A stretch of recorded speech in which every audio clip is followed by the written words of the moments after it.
to all of you, I'll begin with this. There's a very popular reading of Satyajit Ray's films and his literature. As this very wholesome humanist filmmaker, writer, director. A lot of his work was often aimed at children. But what was unique about the thriller of Ray is that it also tapped into a slightly wilder, more irreverent, darker side of Ray's stories. He liked to mess around with characters, with twist endings, with things like that. Is this something you guys were conscious of, and giving a not so conventional reading of Ray, through this series? Yes, I guess that was the mandate. So Right. Shantan and when we were discussing it, Hmm. and Ajit also was of the same opinion that the original stories had a lot of inherent darkness, Hmm. which weren't brought to the fore because these stories were essentially meant for young adults. Right. But there were possibilities, Hmm. a lot of possibilities of Hmm. exploring the much darker psyche of the protagonist of the story, Right. which kind of could be interpolated from the character graph and the context and the events which unfolded. Also, additionally, Shantan kind of envisaged a city-wise Hmm. projection of these stories. So most of the stories are Hmm. rooted in Kolkata. So Hmm. Hmm. uprooting these Hmm. stories and taking them to other cities of the country with its own share of subcultures and contexts Right. and humor and everything. So delocalizing Right. Satyajit Ray's Right. stories was another of the mandate. So Right. combining these two, I guess we get Ray. Adapted Ray's detective work before, and a lot of your Bengali cinema, it reaches back to Ray in different ways. I'm very curious. Vasan and Abhishek, tell me this. What has the influence of Ray been in your journey as filmmakers, as storytellers? And he's of course one of the giants of world cinema, and everyone learns from him. But specifically, which are the films, were you guys also into his literature as well? What influence has he had on you? Yeah, I mean, Hmm. because of thanks to Doordarshan, we were like, Right. exposed to all kinds of filmmaking, Hmm. all languages.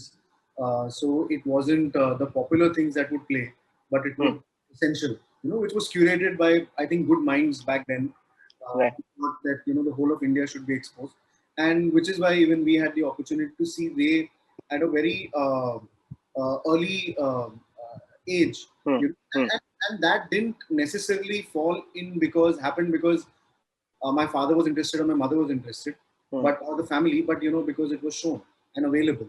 So I think Right. that was a great way to imbibe culture and to expose culture. That's how we got introduced, Hmm. especially his films like Gupiga and Yeah. Bhagavan, Java Filunath and Sonar Killa. So that was obviously the beginning. And then obviously Apu Trilogy I saw much later actually, Hmm. Hmm. after college. And then before that, then Nayak and Yeah. Din Rati, and then so many Mahanagar, Mahapurush. Right. So then the You list. pack pretty much all of these names into your film. The speech that the mother in the hallucination gives is lovely to see. Right. Yeah. So obviously, Huh.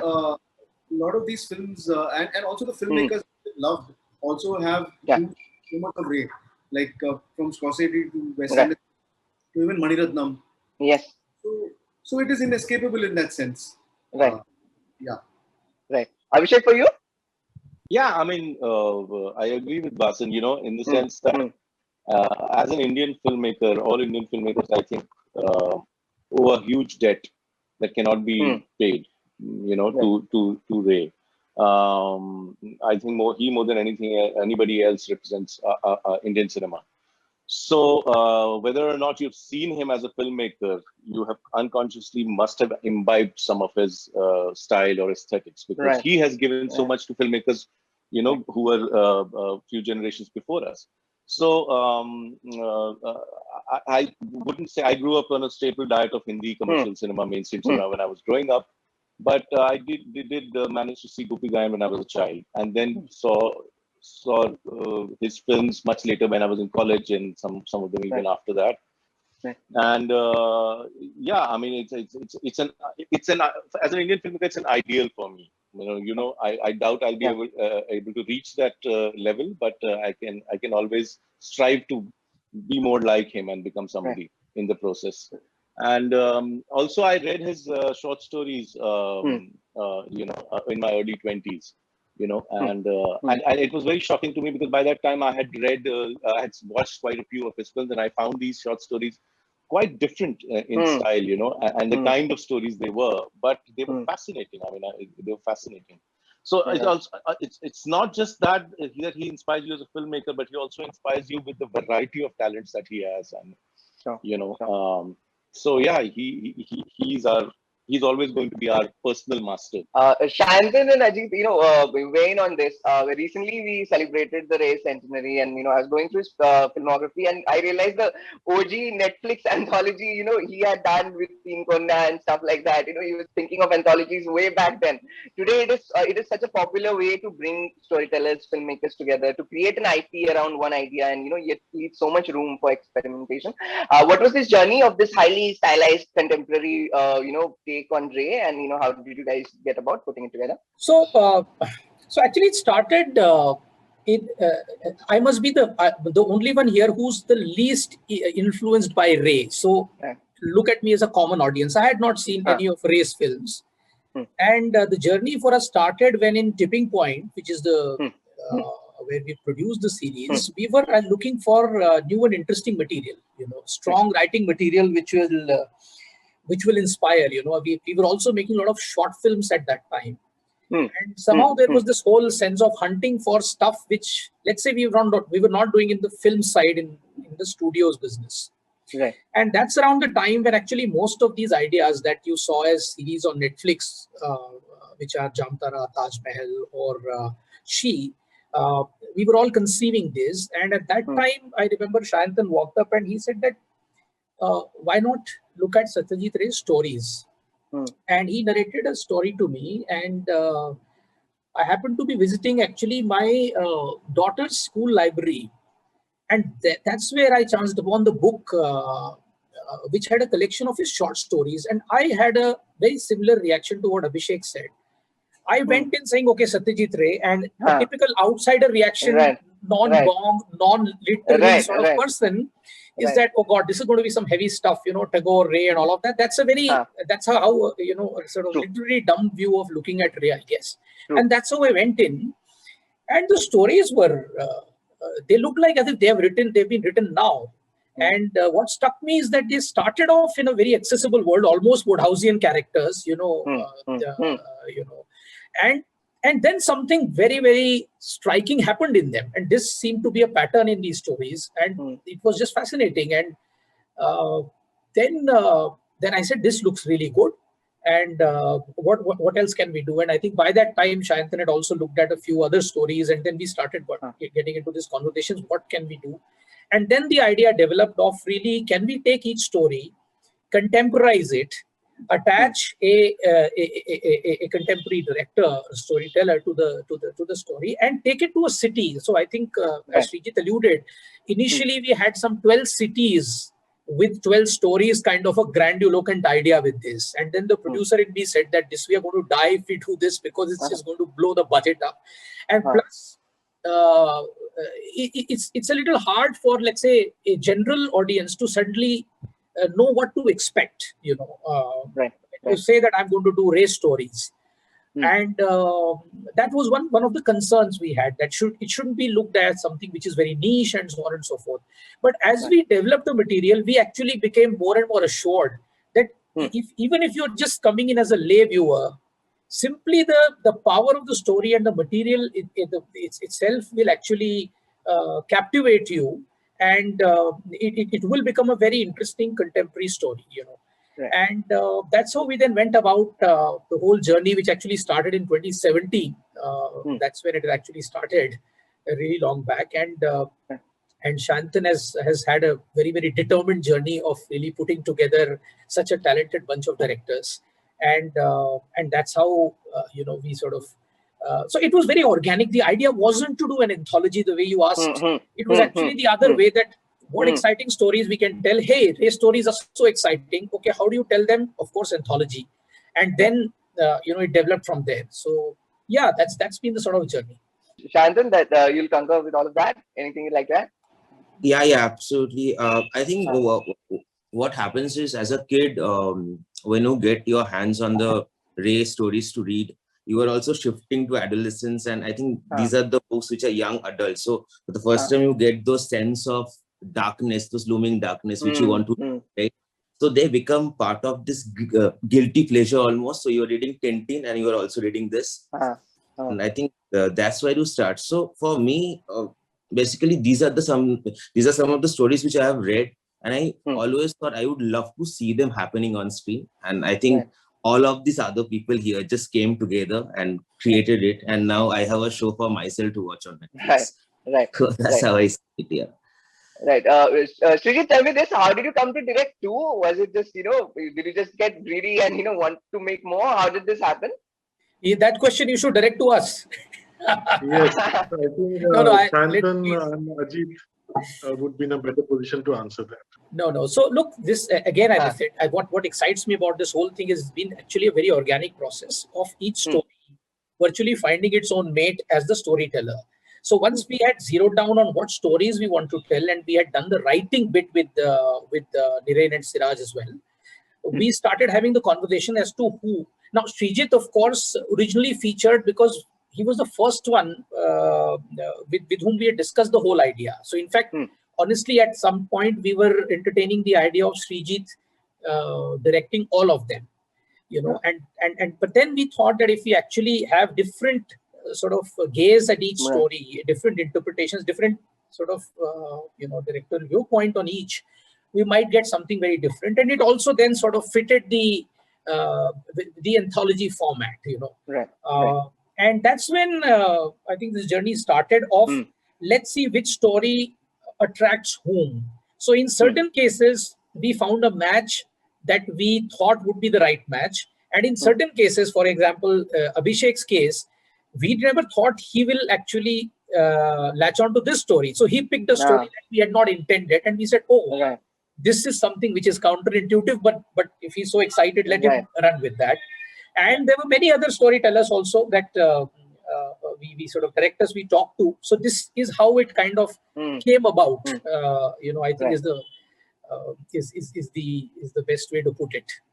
Right. Abhishek, Hangama, Kyun Hai Barpa, it's a very whimsical, almost really magical short film that you put together. And it reminded me of your earlier sort of Ishtiya days, where you really revel in Urdu and, these, cultural details so much. Just tell us, was this a nice break? Your last two films were heavy hitters and, very heavy films. So was this a break, and was this wonderful doing this with also Manoj and Gajai?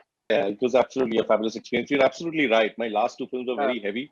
And very heavy on me also. So I did want to do something that's slightly was lighter in tone, And one of the things that attracted me to this story was that, even in the Urdu of Ray's writing, short story writing, this was slightly unique in the sense that most of the stories have a sense of macabre and the surreal and all of that. I mean, and while this did have the psychological exploration, first-person narrative sort of a thing, when you're talking about one man's journey, but it still had its tongue in its cheek, and and it was a lot of fun. So what I saw when I read the story was I thought that the situations, the conflict is already there in place, and to have great actors play off each other will be just too much fun to watch on screen, And then it was a question of finding out the right kind of setting for the story, which we did.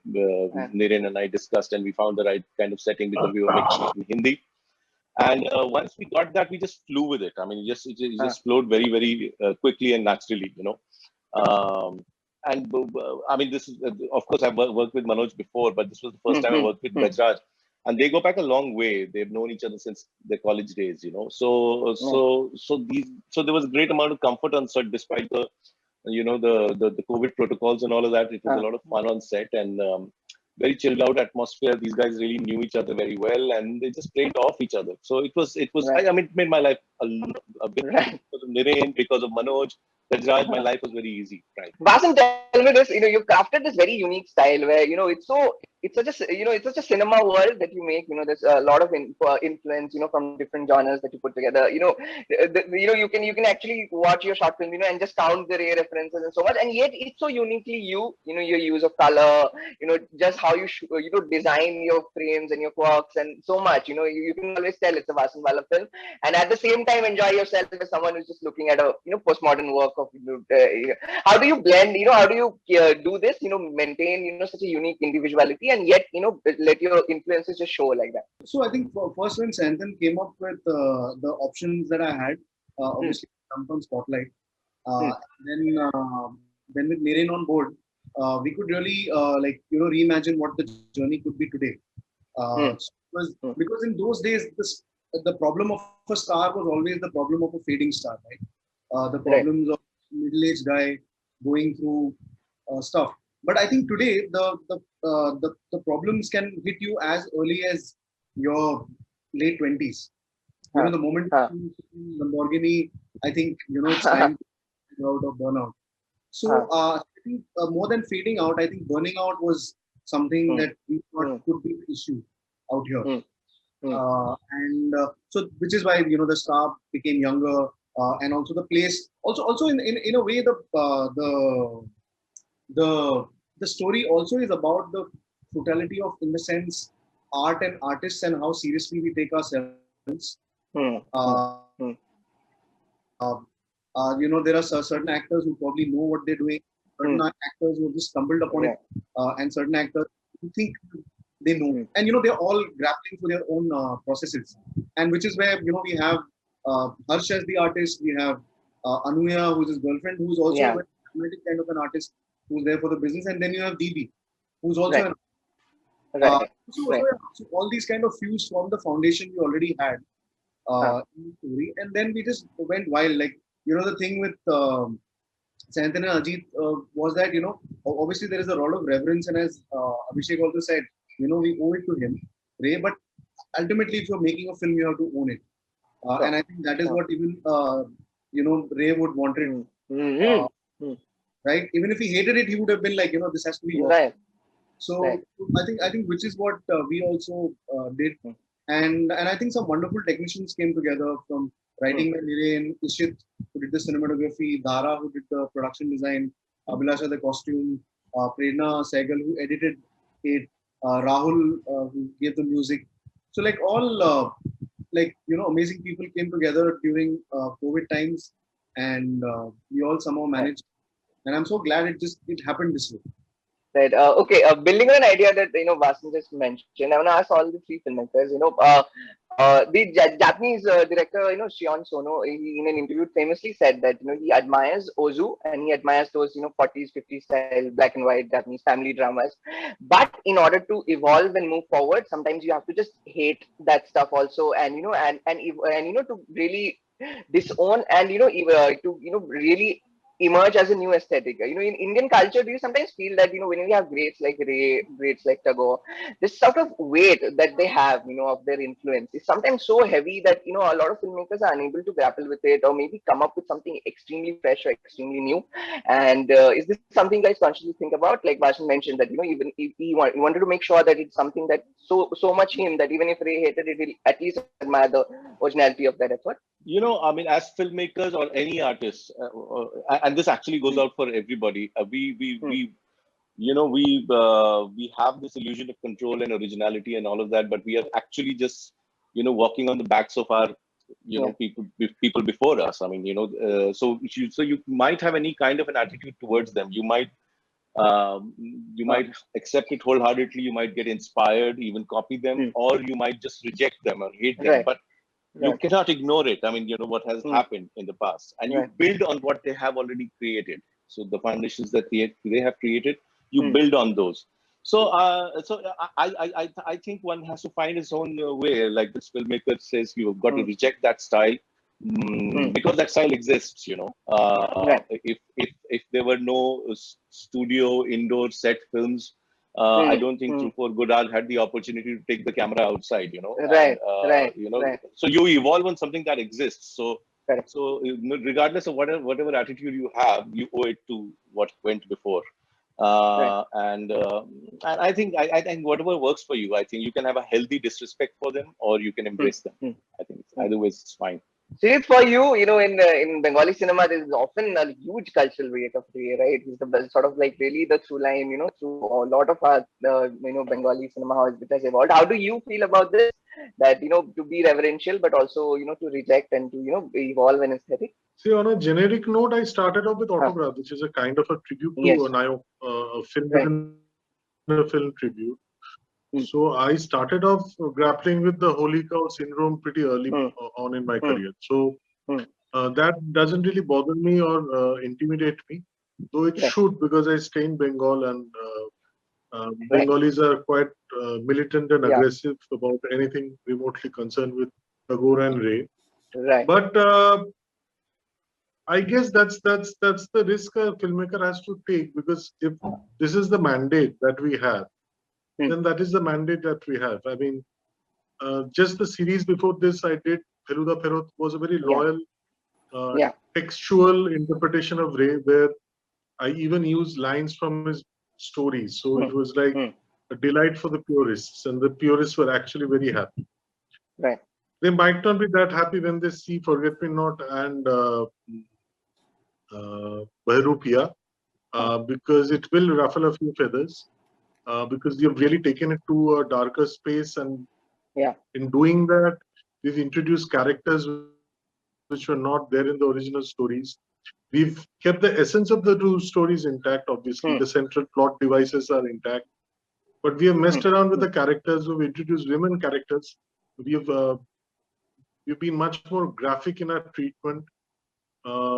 We've been much darker in the final twist, or the retribution, or the nemesis, or the conclusion, or whichever way you want to portray. So these additions, these improvisations are something which might be extreme for some, but again, as Tagore once famously said, that only through the path of new improvisation can one reach creative salvation. Even if that path is strewn with thorn, that is the only path which can lead you to evolution. So, and Tagore had said this, and Ray had done this himself actually when he was adapting Tagore's Nostonir. He changed a lot. He kind of clipped a lot of it. He changed the ending of Nostonir. So, as Vasan correctly pointed out, Ray himself also believed in owning the text, owning the mother material on which you kind of build on. He did that with Tagore, he did that with Vibhuti Bhushan and Pather Pachali. So I think we are doing good. I think we are just following the path shown by the masters. Right. Great. On that note, thank you so much. I'm out of time. I had a great chat with you guys. All Thank the you. best for Ray. Thank you so much. Thank you.